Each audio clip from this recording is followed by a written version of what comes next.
最常听到的就是168的断食法嘛，但是中医真的认为断食好吗？你以前吃东西的模式就是小鸟胃，一点点的话，那168我相信对你的作用是不大的。你发现你的成效不彰的时候，你可能就加上。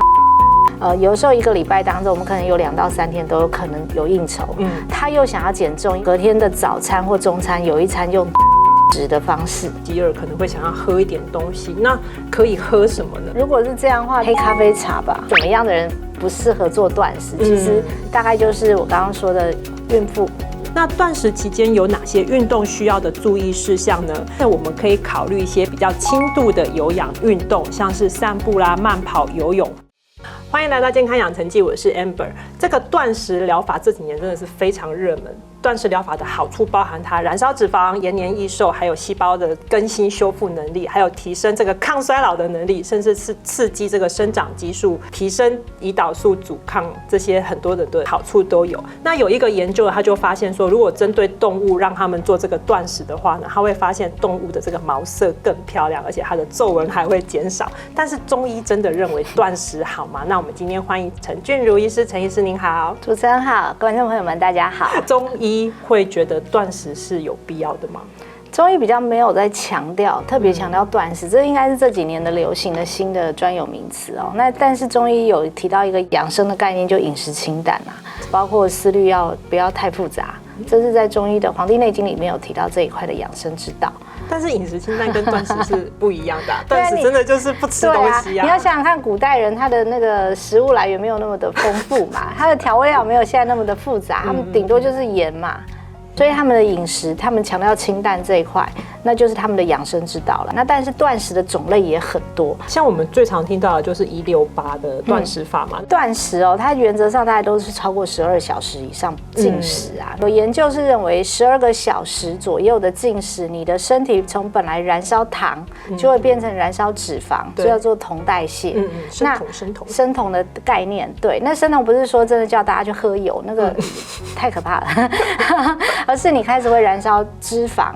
那现在大家坊间流行的是168，因为它最容易达成。你可以利用睡觉的时间不吃东西，然后白天吃东西8小时，我相信这是现代人最容易做到的一个方式。那我相信会执行168的人，大部分都是为了体重控制。好，可是168体重控制大概就帮你刚开始会瘦到一个程度，然后就停在那里，因为你的身体其实很容易习惯。我要说的是，身体其实最聪明的一个器官，它是很容易习惯你的饮食形态。如果你以前吃东西的模式就是小鸟胃，一点点的话，那168我相信对你的作用是不大的。其实我一直以来就是维持这样的身形，从大学毕业到现在，好厉害。然后有生过小孩到现在，大概就是维持这样的体态，没有再胖上去。所以我吃的东西其实不多。那168我有执行过，对我来讲效益就不大。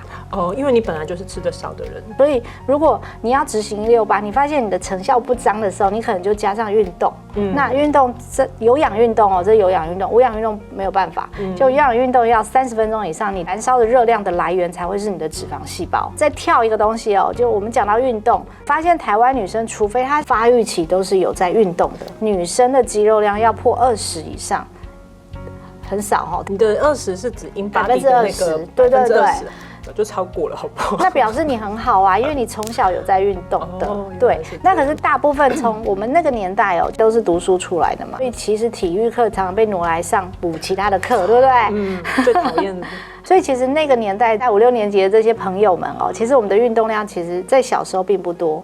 那你现在要开始运动，这是好事，可是会发现说，这个时候你要开始运动，你要把你的肌肉量升上去，无敌困难呐。这个代价出来就是这位是医生，这位只能做劳动活动。没有，他的肌肉量比我多。我觉得这样讲起来的话，我真的是从小就是很壮的一个人。对啊，所以你看啊，我看那么多减重的客人哦，我们去测女生的那个 InBody， 真的发现女生的肌肉量普遍偏少。那对我们这种肌肉量不够的女生，我们只能够不要让脂肪堆太多。那怎么样不要让它堆太多？因为时间有限，我刚刚有提到说，其实我建议你每天维持的运动时间半个小时以上是可以的。我认为到一个年纪哦，其实你的生活形态还是要做调整。不然你的肌肉只会越来越少，尤其是又进食又断食，那个少的不是只有脂肪，是连肌肉都会流失。对，假设说做168的话，像我们现在晚餐可能就像刚刚医生讲，有一些应酬可能到7点8点还在吃东西，然后你168，你等于是到中午12点才能吃东西嘛，对不对？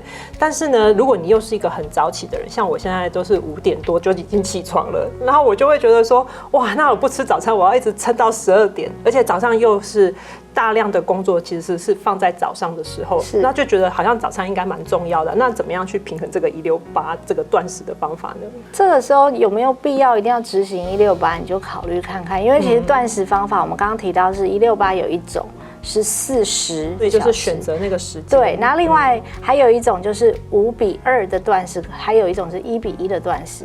那对，我们就选择1:1，就前一天吃的比较多，隔天就用轻食低热量。那低热量的话，女生大概500卡以内，男生大概600卡以内的。一天哦，嘿，我一餐都差不多。你可以选择比较蓬松的食物，但热量低嘛，对不对？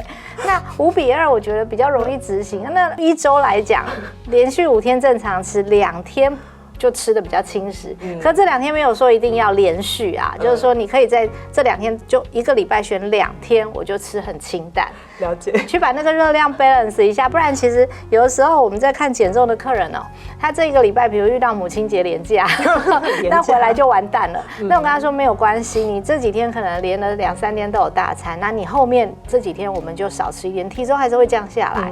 那我在这边跟各位分享我一个临床的经验，就是说，有时候1个礼拜当中，我们可能有2到3天都有可能有应酬，他又想要减重，你可以在前一天晚上应酬的时候，第一不要吃太多，隔天的早餐或中餐有一餐用轻食的方式，吃少一点。你扣除那个青春期发育的孩子，扣除孕妇，她需要足够的营养素热量。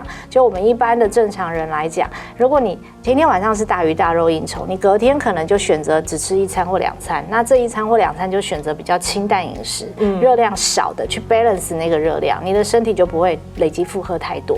其实年纪大，我们不需要那么多的热量进来，有时候都是堆积。不过一天吃500卡，这个对我来讲也是蛮挑战的。哎，我有可能我觉得一天吃到1000多卡蛮多的耶。可能 Amber 有在运动啦，还有一个你的肌肉量够多的时候，你不用担心这个。那如果说我们真的有想要做断食的话，那刚刚开始的人可能会有点耐不住饥饿，可能会想要喝一点东西，那可以喝什么呢？会比较建议，如果是这样的话，黑咖啡茶吧，就是类似那种奶制品的蛋白质的东西，就是不太能吃，就对了。怕会胀气啦。只是因为胀气的关系吗？还是说它会就不算是断食的概念？奶制品也是有热量的啦。然后再来也是有糖分嘛。那如果你真的是想要低热量断食，一点点我觉得是没有关系啦。但是如果真的中间肚子很饿的话，一点就是能够填充，让胃不要那么饥饿的东西就好了。很多人一开始来想要断食的时候，都会觉得有无敌的心理压力，然后一旦能吃的时候，就瞬间吃很多，反而更惨。依你身体告诉你的讯号，来做决定，你不要一下子就想要走到最极限，那你可能做不了几天你就受不了了。那我相信可能观众朋友会问说，那什么样的人不适合做断食？其实大概就是我刚刚说的孕妇。因为她怀孕需要极大的营养素，但是也不要吃过头。那另外一个就是生长发育的孩童，对，因为他也是需要足够的营养素才行嘛哈。然后再来就是他本身有糖尿病、慢性病，如果透过断食，他的血糖会不稳定，那可能也要咨询医生。但是好多的糖尿病反而是建议要断食，因为它可以减少胰岛素阻抗的问题嘛。对，要看他的状态，所以建议还是要先咨询医师的建议适不适合。那有些人在断食过程，他血糖过低、头晕，那也不行啊。老人家应该也不行。应该说老人家有一些牙口不好，他可能吃的东西都不太够了。好，就是营养摄取不足了，那可能就不太需要去考虑断食，而是给他食物不用太多，但是就是营养素要够多。对，好，那今天非常谢谢医师。断食不是每个人都一定必要的，我们只要把那个热量降低，然后让自己的健康状况还有身材维持到好，其实就可以了。对啊，像 Amber 这样就非常的标准，因为我们刚好提到她的身形跟我的身形就不一样，她穿牛仔裤就非常的好看。谢谢。对，所以其实每个人对于减重哦，你不要只有看体重，你真的要看比例。就是说有些原生，像我这种是原生肉肉，我儿子大儿子他就是原生肉肉的，他只要一吃，然后再一练就哇很壮。可是小的就是吃很多，他的身形就是扁身。然后他就没有办法像哥哥那么壮，可是他肌肉量是够的，因为孩子都有在运动。对，所以那个身形呈现的状态不一样，女生也更明显啊。这集做的好有成就感，今天非常感谢医师，谢谢陈医师，谢谢您，谢谢。刚刚医生其实也有提到，无论你是为了健康啊，或者是为了减肥断食，但是不一定每个人做这个断食的方法呢都是有效的。但是如果你能够趁着断食的时间呢增加运动的话呢，就会有很好的效果了。为什么呢？因为断食期间的这个血糖供应呢，它主要是来自于肝脏的肝糖。那肌肉呢所用的肝糖，它就是只会供给给肌肉。所以当这个肝糖用完了以后呢，这个肝脏它就会启动这个升糖素，从脂肪再去制造出新的糖跟硫离脂肪酸。那当然肌肉也会用这个硫离脂肪酸。所以在这一段断食的期间，如果在做运动的话呢，它的减重的效果会是更好的，是这个原因。那断食期间有哪些运动需要的注意事项呢？那因为在断食期间运动的时候呢，身体可能会处于比较低能的这个状态，所以呢，我们可以考虑一些比较轻度的有氧运动，像是散步啦、慢跑、游泳，或者是做瑜伽，或者是气功之类的。那我们可以避免进行就是过长激烈的这个运动，或者是长时间高强度的运动，因为这样子的运动呢，可能会给身体带来比较大的负担。那如果说你是刚刚开始断食的人，你会担心没有力气运动的话呢，那也可以选择在进食后的1到2个小时来运动。例如说，如果是168的断食方法的话呢，我们通常会在早上的8点、12点，还有下午4点的时候吃东西。那你的运动时间呢，就可以在9点、下午的1点跟5点。那以上呢，就是跟大家做一个说明跟参考。